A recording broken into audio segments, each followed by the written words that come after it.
ሰላም ጤና ይስጥልን የተከበራችሁ ውድ ኢትዮጵያውያን ሁላችሁም በያላችሁበት ሰላምና ጤና እየተመኘን ለሰዓቱ የተመረጡ አጫጭር መረጃዎችን ይዘን ተመልሰናል። አዘጋጅና አቅራቢ ኤፍሬም ሳሙኤል ነኝ። እስከ ፍጻሜው አብረን እንቆይ።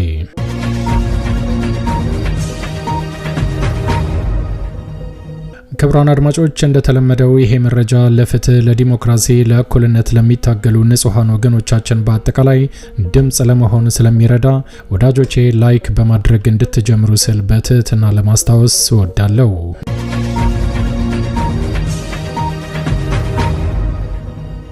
ውድ ኢትዮጵያውያን አሁን ይዤላችሁ የቀረብኩት መረጃ አጫጭር መረጃዎች ናቸው።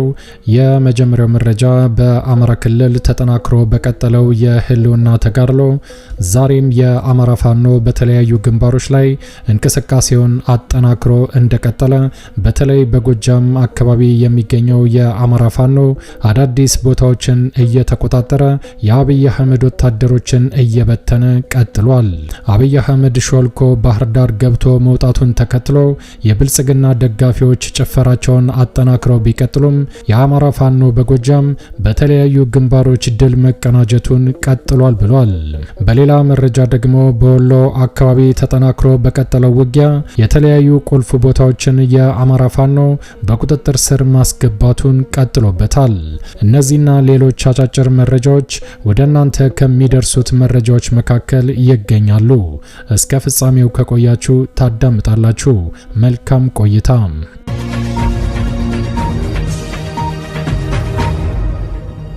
ውድ ኢትዮጵያውያን ቀዳሚ ወዳደረኩት መረጃ ሳልፍ በትላንትናው ዕለት ጠቅላይ ሚኒስትር አብይ አህመድ ባህር ዳር ሾልኮ ገብቶ መውጣቱን ተከትሎ የብልጽግና ደጋፊዎች ፕሮፓጋንዳቸውን አጠናክረው ቀጥለውበታል። እንደሚታወቀው አብይ ወደ ባህር ዳር ከመግባቱ ቀደም ብሎ የአማራ ፋኖ በጎጃም በአርበኛ ፋኖ ዘመነ ካሴ የሚመራው ቡድን በባህር ዳር ከተማ ዘልቆ በመግባት የቦምብ ጥቃት እንደፈጸመ፣ በርካታ ባንዳና የስርዓቱ ወታደሮች እንደተሸኙ ይፋ ማድረጉ ይታወቃል። ነገር ግን ጠቅላይ ሚኒስትር አብይ አህመድና ግብረአበሮቹ ሆን ብለው የፋኖ ባህር ዳር መግባትና ጥቃት መሰንዘሩ ዜናው እንዳይዛባ ነገሮችን ለማስቀየስ አብይ አህመድ ሹልክ ብሎ ባህር ዳር ገብቶ ሳይክል እየነዳ አንዴ በባህር ዳርቻ አንዳንዴም በከተማ ውስጥ በእግር እየተጓዘ ተቀርጾ ሹልክ ብሎ በመውጣት ፕሮፓጋንዳ እንደሰራ ተነግሯል። ጠቅላይ ሚኒስትሩ ይህንን ፕሮፓጋንዳ ለመስራት ያነሳሳው ቀደም ብሎ የአማራ ፋኖ በጎጃም በባህር ዳር የፈጸመው የቦምብ ጥቃት ክፉኛ እንዳስደነገጣቸውና በተለይ የባዴን አመራር እየተገደልን እንዴት እንቀጥላለን፣ አንድ መፍትሄ ያስፈልጋል በማለት በርካቶቹ የቀበሌ ሹማምንትና የብልጽግና ተሿሚዎች በአጠቃላይ ልባቸው ወደ አዲስ አበባ ለመኮብለል ተነሳስተው እንደነበረም ተደርሶበታል። ሆኖም ጠቅላይ ሚኒስትሩና ግብረአበሮቹ ሆን ብለው ይሄንን ፍርሃትና መረበሽ ለመስበር ሆኖም የደነገጠውን የባዴን አመራር እንደገና ስነ ልቦናውን ለማነሳሳት ሲባል አብይ አህመድና ግብረአበሮቹ ያለ ፕሮግራም ሹልክ ብለው ባህር ዳር እንዲገቡ አስገድዷቸዋል። እውነታው ግን የአማራ ፋኖ በጎጃም እንቅስቃሴውን አጠናክሮ በመቀጠል የባዴን አመራሮችና ካድሬዎቻቸው ከፍተኛ ፍርሃት ውስጥ እንዲገቡ ኑሯቸውንና ቤተሰቦቻቸውን ወደ አዲስ አበባ ለማድረግ እንዲወስኑ እያስገደደ ነው። ይህ በእንዲህ እንዳለ የአማራ ፋኖ በጎጃም መጋቢት 8 ቀን 2017 ዓ.ም ምሽቱን ሁለት ጠንካራ እንቅስቃሴ እንዳደረገ ይፋ አድርጓል። አይበገሬዎቹ የሻለቃ የኔ ዓለም ልጆች ለጥፋት በተሰማራው የአብይ አህመድ አውዳሚ ሰራዊት ላይ ቆሳዊና ሰብአዊ ኪሳራ አድርሰውበታል። መጋቢት 8 ቀን 2017 ዓ.ም ነበልባሉ የገረመው ወንዳወክ ብርጌድ የህዝብ ግንኙነት የአማራ ፋኖ በጎጃም 5ኛው ክፍለ ጦር የነበልባሉ ገረመው ወንዳወክ ብርጌድ ሻለቃ 1 እና 2 በወሰዱት ጠንካራ እርምጃ በአራት ቦታዎች የጥፋት ተልዕኮ ሲፈጽም በነበረው ዙፋን ጠባቂ የስርዓቱ ወታደር ላይ ቆሳዊና ሰብአዊ ኪሳራ አድርሰውበታል። ከሞት የተረፉ የአሸባሪው ሰራዊት አባላትም ለዘረፋ ገብተውባቸው የነበሩትን ቦረቦርን ቀማኝና አጼ ውሃ የተባለውን አካባቢ ሙሉ ለሙሉ ለቀው ወደ ገነት አቦ ከተማ እንደገቡ ይፋ ተደርጓል። ከቀኑ 10 ሰዓት እስከ 12 ሰዓት ከ30 በገነት አቦ ከተማና አካባቢዋ በተደረገው አውደ ውጊያ አይበገሬዎቹ የሻለቃ የኔዓለም ልጆች የአብይን ዙፋን ጠባቂ ወታደር በቋንቋው ሲያናግሩት አምሽተዋልም ብለዋል። በዕለቱ ቁጥራቸው ያልታወቁ የአገዛዙ ሰራዊት አባላት እስከ ወዲያኛው የተሸኙ ሲሆን በተጨማሪም 3ቱ የሰራዊት አባላትም እጃቸውን ለአማራ ፋኖ በጎጃም ሰጥተዋል። በዚህ አካባቢ ከሳምንት በላይ የንጹሃንን ሀብትና ንብረት ሲቀማና ሲያወድም የሰነበተው የብልጽግና ወታደር የፋኖን ውጊያ መቋቋም ተስኖት አምሽቷልም ተብሏል።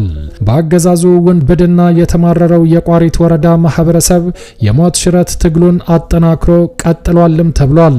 የአማራ ፋኖ በጎጃም ለሚያስመዘግበው አንጸባራቂ ድልም ምሽግ ድረስ እየገባ ስንቅና ትጥቅ የሚያቀብለው የወረዳው ህዝብ በአጠቃላይ ከብርጌድ አመራሮች ምስጋና ተችሮታል ሲል የገረመው ወንዳወክ ብርጌድ ህዝብ ግንኙነት ኃላፊ ዛሬ መጋቢት 8 ቀን 2017 ዓ.ም በሰጠው መግለጫ ይፋ አድርጓል። ድል ለአማራ ፋኖ፣ ድል ለአማራ ህዝብ፣ ድላችን በክንዳችን ይከበራል ብሏል።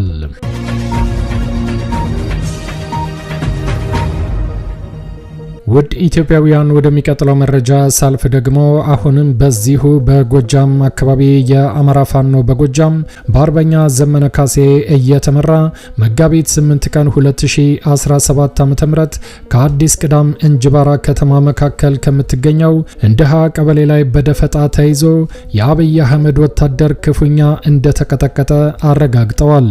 ከመሸገበት አድጓሚ ተራራ በሌሊት በመነሳት እንደሃ ቀበሌ ላይ ህገወጥ ኬላ በማቆም የህዝብን ሀብትና ንብረት ለመዝረፍ ገመድ ከዘረጋና የአካባቢው ማህበረሰባችንን ለመሰብሰብ በተንቀሳቀሰ የአብይ አህመድ ወራሪ ወታደሮች ላይ በተደረገው የተጠና የደፈጣ ጥቃትም በጠላት ላይ ከፍተኛ ሰብአዊና ቁሳዊ ኪሳራ ማድረስ ተችሏል ሲል የአማራ ፋኖ በጎጃም በሰጠው መግለጫ ይፋ አድርጓል።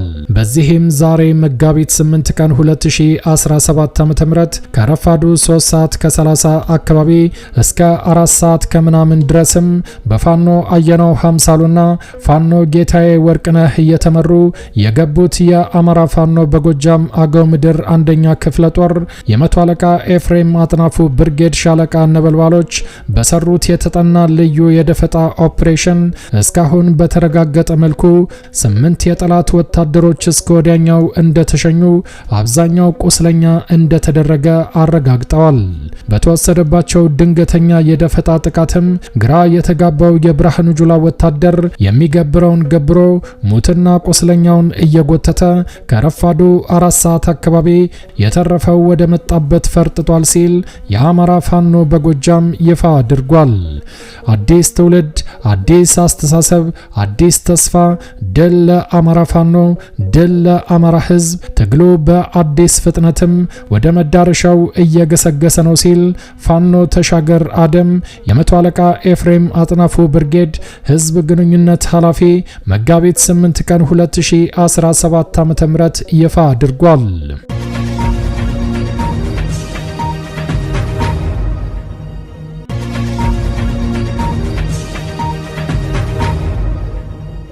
ውድ ኢትዮጵያውያን ወደሚቀጥለው መረጃ ሳልፍ ደግሞ በዚሁ በወሎ አካባቢ በተለያዩ ግንባሮች ላይ የሚንቀሳቀሰው የአማራ ፋኖ በወሎ ዛሬም 2 ከተማዎችን እንደተቆጣጠረ ይፋ አድርጓል።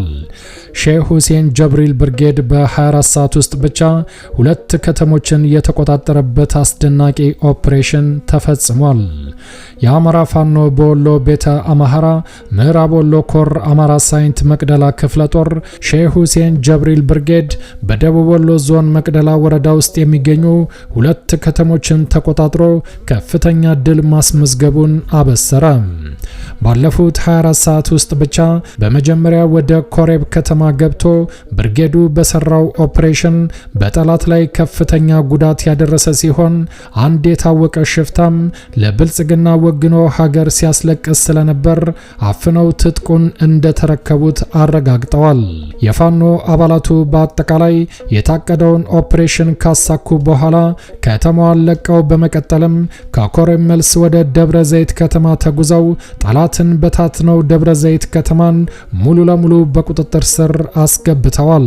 የአማራ ሳይንት መቅደላ ክፍለ ጦር ዘመቻ መምሪያ ኃላፊ እንዲሁም የሼህ ሁሴን ጀብሪል ብርጌድ አዛዥ በሆነው ሻለቃ በለጠ ምትክ የተመራው ይሄ ኦፕሬሽን ደብረ ዘይት ያለው የጠላት ካምፕ ላይ በወሰዱት ድንገተኛ ኦፕሬሽን እንዲወድም ከተደረገ በኋላ በዚህም በአካባቢው የሚንቀሳቀሰው የጠላት ኃይል የሎጂስቲክ ግብዓቶቹ ሙሉ ለሙሉ እንዲወድም መደረጋቸው ታውቋልም ብለዋል።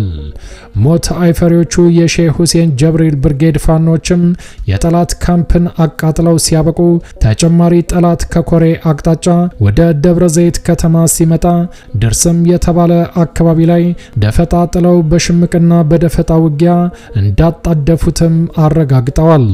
በዚህም መሰረት ወደ ከተማው ሲንቀሳቀስ የነበረው የጠላት ኃይልም እንቅስቃሴው ተገቶ ከፍተኛ ኪሳራ አስተናግዶ የሚመታው ተመቶ እድለኛው ለፋኖ እጁን ሰጥቶ የታጠቀውን የጦር መሳሪያ አስረክቧል ሲል የብርጌዱ ህዝብ ግንኙነት ኃላፊ ፋኖ ቃላ ወርቅዬ ዛሬ መጋቢት 8 ቀን 2017 ዓ.ም በላከው መግለጫ አረጋግጧል።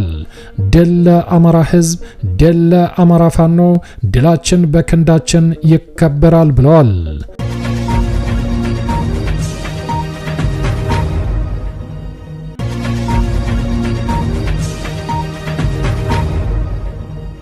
የተከበራችሁ ውድ ኢትዮጵያውያን ለሰዓቱ ያዘጋጀነው አጫጭር መረጃ ይሄን ይመስል ነበር። እንደወትሮ ለማስታወስ እንወዳለን ለቻናሉ አዲስ ከሆናችሁ ሰብስክራይብ በማድረግ የደወል ምልክቷን በመጫን ፈጣንና ታማኝ መረጃዎችን መከታተል ይችላሉ። አዘጋጅና አቅራቢ ኤፍሬም ሳሙኤል ነበርኩ። በሌላ አጫጭር መረጃዎች እስከምንገናኝ ቸር ያሰማን። ኢትዮጵያ ለዘላለም ትኖር። ዘረኝነት ይውደም።